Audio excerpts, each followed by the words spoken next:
Hi everyone. I think my camera's being a bit weird, but anyway, I'm going to try and add Nicole again. We're having some trouble here with the tech, which is kind of the story of.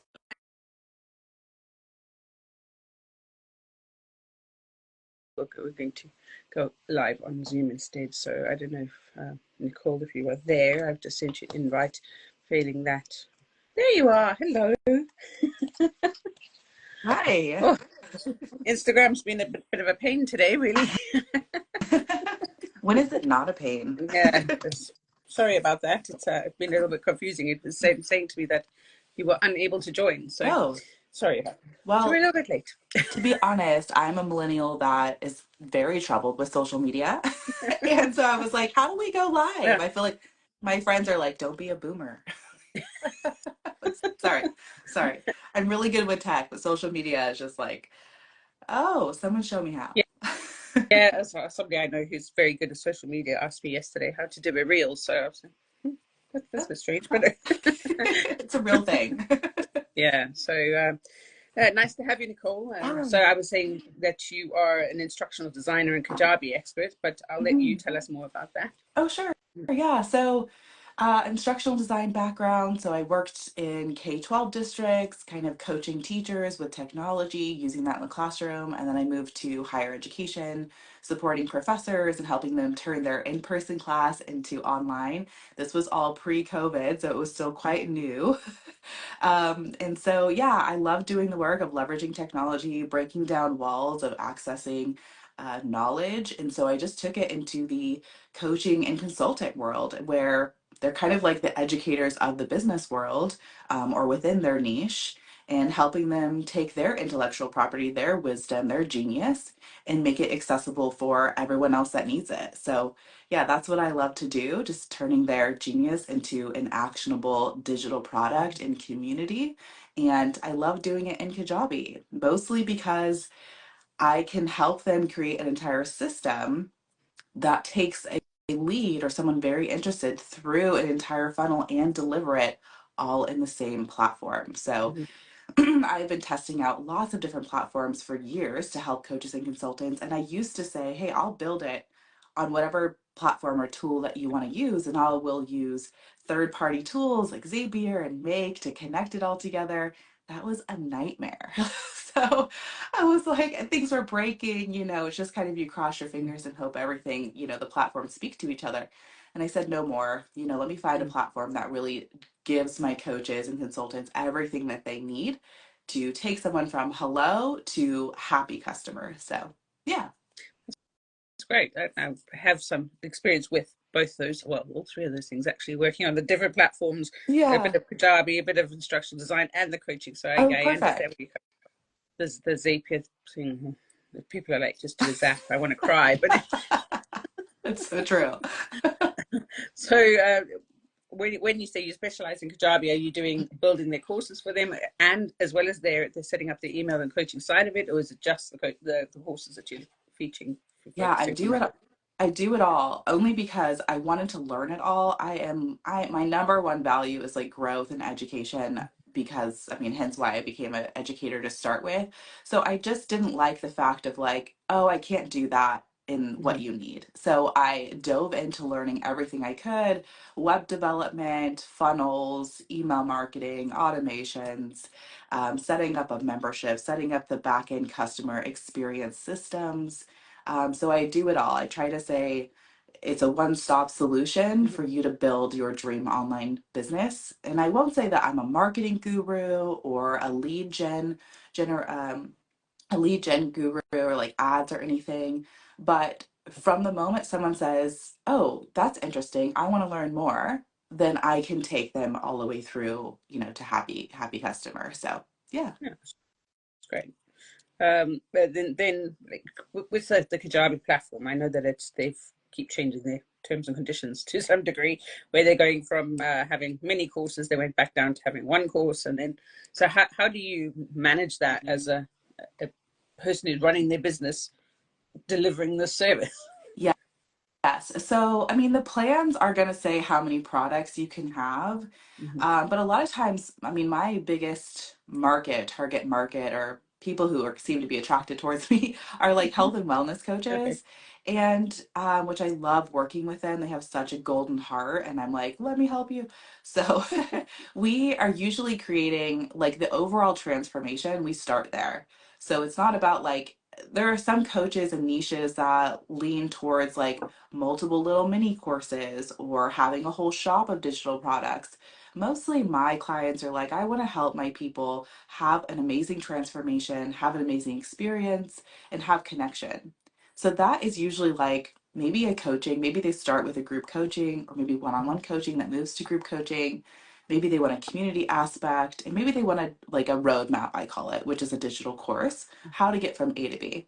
So in my expertise, it's more about people are wanting connection, transformation, and a great experience. So that's probably not a ton of these smaller mini courses. Those definitely have their place for people who want like a quick solution. I've definitely been someone that's like $49, you're going to teach me how to do this one thing that I need.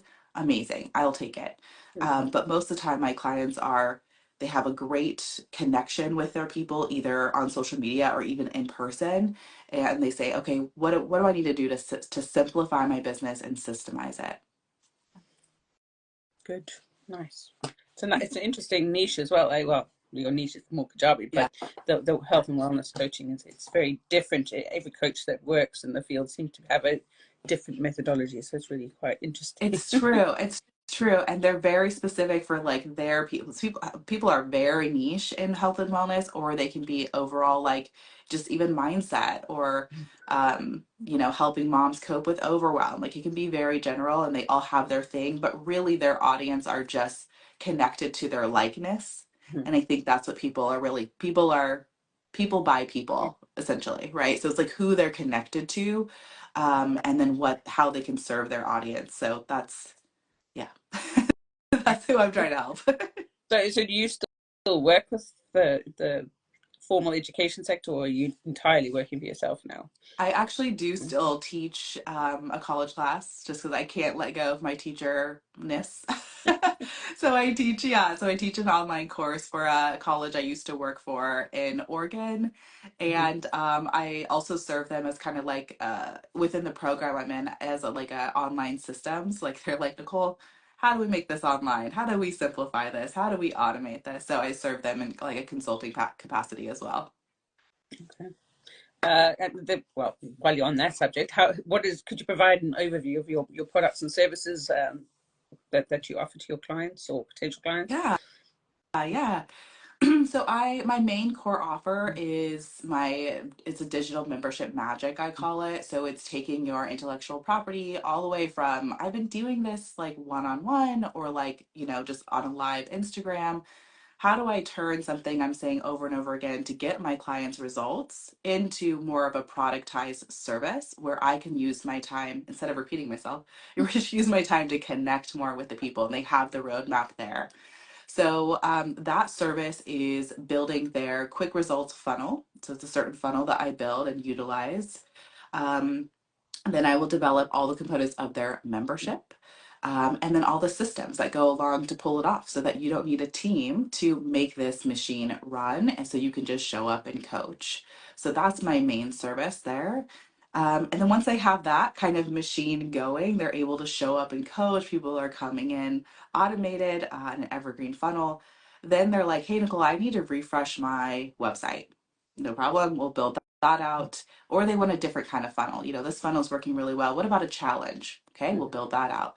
So it's kind of deciding where you're at in your business. We want to have this core offer with an automated, green evergreen funnel going to it. And then what other components do you need to simplify your business so it can grow? Okay. I was actually talking to somebody the other day who I was talking about evergreen funnels to her, and then she asked me this question, so I'm going to let you answer it. What is an evergreen Oh, funnel? sure. I just got that question too. She's like, I was Googling it. I couldn't find it. So, yeah, an evergreen funnel is just a funnel that's on all the time. And you can tweak it, every 6 months or so, even every year, recreate your lead magnet or your freebie, whatever anyone is opting in for, you can always refresh it, but it is going to go without you having any hands-on work. So people are going to be able to, find it however you see fit. You're posting your asset or your incentive on social media. Through other channels that you have. You can also borrow other people's audiences. It just to provide value to them. And someone in that audience is going to say, "Ooh, I want that," right? So they're going to say, they're going to come in, they're going to opt in for your incentive. Here's your free gift. In exchange for the great free gift, I'd love your email so we can stay in touch and provide other value to you. And then from there, they're going to be able to be put into an email sequence or get a free training. You're just going to lay on the value for them and the connection for them so they can say, okay, I like what he or she is saying. And so what else do you have for me type of thing. So all of that is going through automation. It's evergreen. I And hope that's that's helpful. slightly different to the evergreen memberships. Yeah, that's like a rolling enrollment where like people can come in. It's not open cart, closed cart. And I will say evergreen funnels is like a top layer term. There's lots of different types of evergreen funnels. So evergreen just means you are not the one having to say, do you want to buy? Do you want to buy? Do you want to buy? They get to go through at a client journey and make the decision on their own. Great. Yeah, Yeah, it's one of those things we talk about like it's second nature to us, but we it's talk true. about it and we assume everybody understands it, and perhaps we lose people on that. You're So You're so it's right. Yeah, yeah. that's the curse of knowledge, right? Like we just assume, yeah, it's a real thing. But yeah, So you talk about wellness and health coaches as you seem to attract them, but who else would be in your target audience? yeah. I really feel like it is coaches that I've helped a variety of different type of coaches, people who actually have worked in consultancy, and now they're wanting to turn to the coaching sector to be able to diversify their own audience. I've had quite a few of those. I had a really big consultant who did change management, and she said, you know what, people were paying her good money to go to on site Mm, and help their team manage a big change project. And she said, these are skills everyone needs if they want to be like an indispensable leader. So I helped her transform that into a coaching program that's all automated, right? So it can just be people who have an expertise and they want to reach more people, mhm, and people that have a proven methodology. If you are starting out and you are getting your methodology, there's nothing wrong with that. But maybe you're not quite at capacity, right? You're still finding your footing. Then there's definitely ways that I could help you build a little bit of a foundation. But most of the clients coming to me, they have their coaching service or their mhm. consulting service. And they're like, how do I simplify? I have like 5 or 8 different tools. How do I simplify this? So that I can grow. So simplify to systemize. That's my whole thing. So how soon after starting, if you're a baby coach and you're coming into the industry, how soon after starting do you think that one should start to look at a system like Kajabi, given that Mhm. there is an outlay and you could use other things for free at the start? Or what point would they Yeah. then make contact with you? Yeah, absolutely. It's a great point or question there. And I had this question recently, and I'm trying to think how to best explain it. So, when you are starting out, utilize those free tools, and your whole goal is to understand your target audience and make your product really good or your program really good. Those are the only two like things that you need to focus on. Once you get to a point where you're starting to hit capacity and you realize digital courses is going to be a better use of getting your information out there, getting the process and actionable steps out there, then you want to start looking at, I honestly think Kajabi might be one of the best platforms for just starting off with digital courses because people don't realize everything you need to make a digital course run. People don't think about you need video storage, you need file storage, people don't think about the transaction fees, right? So these other platforms might say free courses, but we're going to take 6% of every single sale.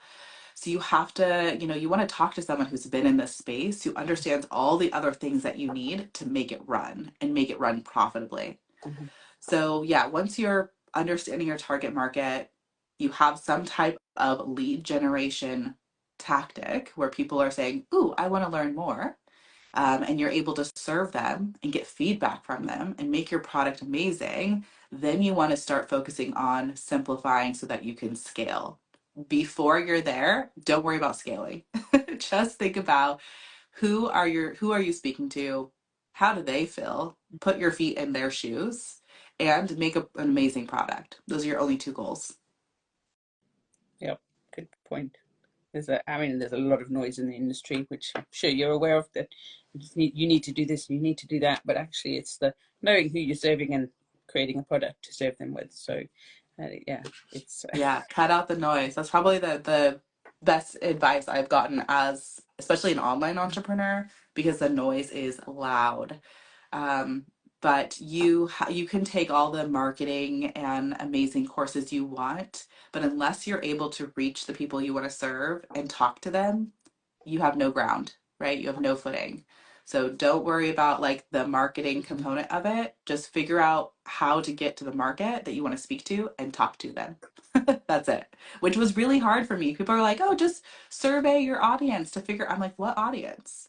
Or just message people and see if they'll hop on a call with you. They're not replying. Okay, so whatever you're saying about providing value is not it. So don't worry about all those courses and the marketing products and the memberships out there.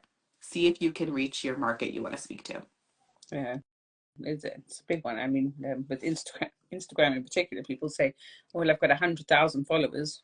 I'm just coming up with a number. I'm nowhere near that. I've got 1,000 followers, but maybe only 5 people reply to me. Well, those 5 people, if those 5 people became your client, you'd be pretty happy, I think. So, you know, Absolutely. maybe your friends are following you and they're not your target audience. So it's like making sure you're getting the right message across to the right people. True. Yeah, Yeah, absolutely. Great advice that I got was help one person at a time.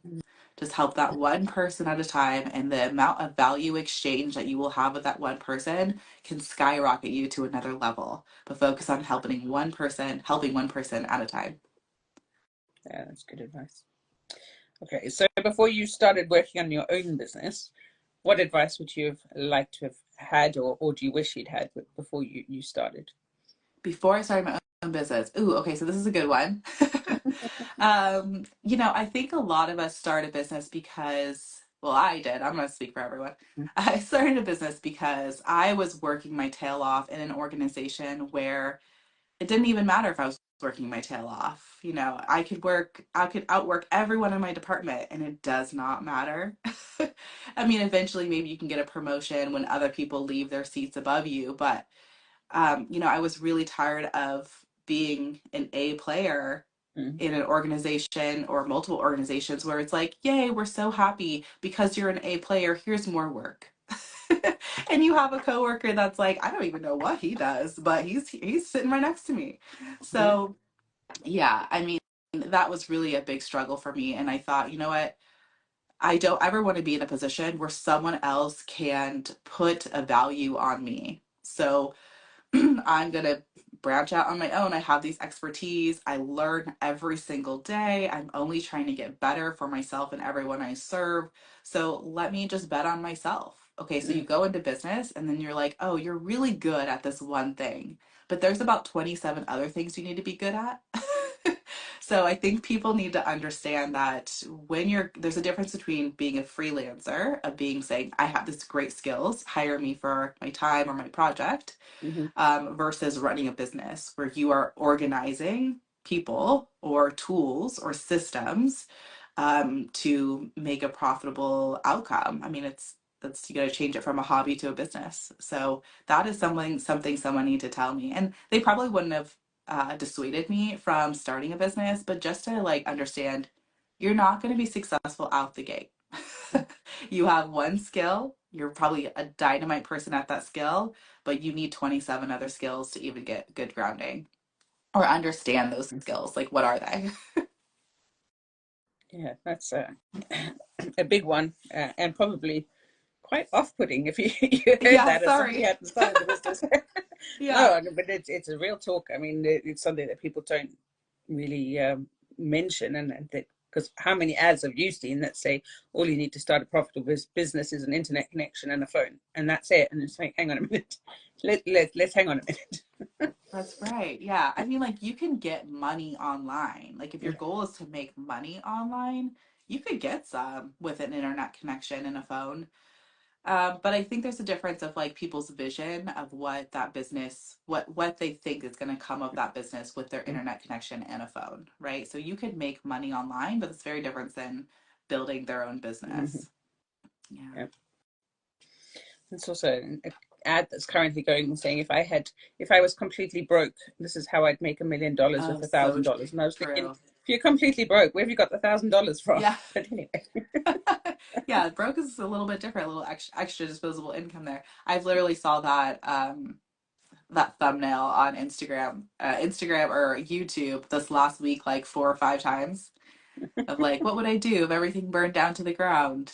But really, what they're saying is that if you've gone through this journey to learn all of those skills, taking all your money away doesn't take away those yeah. skills. So it's still very fun and adventurous to say, okay, I've got to learn how to advertise. How do people know about me and my product? How do I market and have a great message? How do Mm, I sell to them? How do I orchestrate delivery? How do I deal with my finances?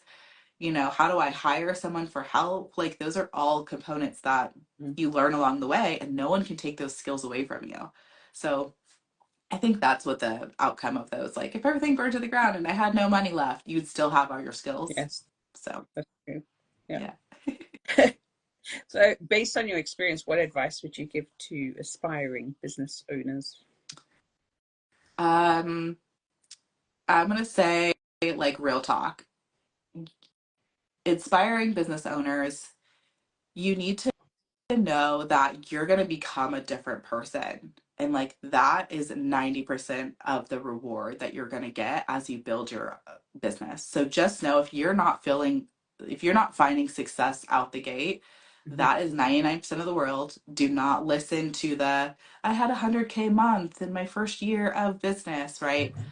Those they probably spent a lot more on ads, right? Like you don't have the whole picture there, so don't buy into that. Buy into the change that you're going to be, that you're going to go through as you become the person you need to be to have the business that you want. So just know that that is a core part of this entire thing, is that you've got to learn how to become the person to run the business that you have in your vision. Yes, it's the biggest personal development exercise you'll ever undertake. Ain't that the truth? Say it again. That is exactly 100%. Like, I don't care. I mean, I heard a podcast the other day that said, I think it was Noah. I can't think of his last name, but he has a book called $1 Million Weekend. And he grew up in the Bay Area, California Bay Area, where I grew up, like Silicon Valley. And you just are around people that have big ideas and big dreams, and they're making them happen. So it's crazy. But what he said was, I think everyone should be an entrepreneur, which is like a hot take. That's Mhm. not usually what people are saying. Some people love their job and their career that they're in, which is wonderful. Right. But he was just saying in a sense of like, if you have a little bit of control over your life by having a side hustle or some kind of skill that is marketable and sellable, then you are going to go through like an evolution of yourself that you would never go through if you were stuck just in your career. That's what he was saying, is that like the person that you could become through having your own, even a side hustle, Mhm. is remarkable to staying in a lane that you've seen before, and that's more comfortable, less painful. Oh, yeah. Much less painful. When you think about it, when you're in a career, you're relying on somebody else to promote you or tell you you're doing a good job or support you or fire you.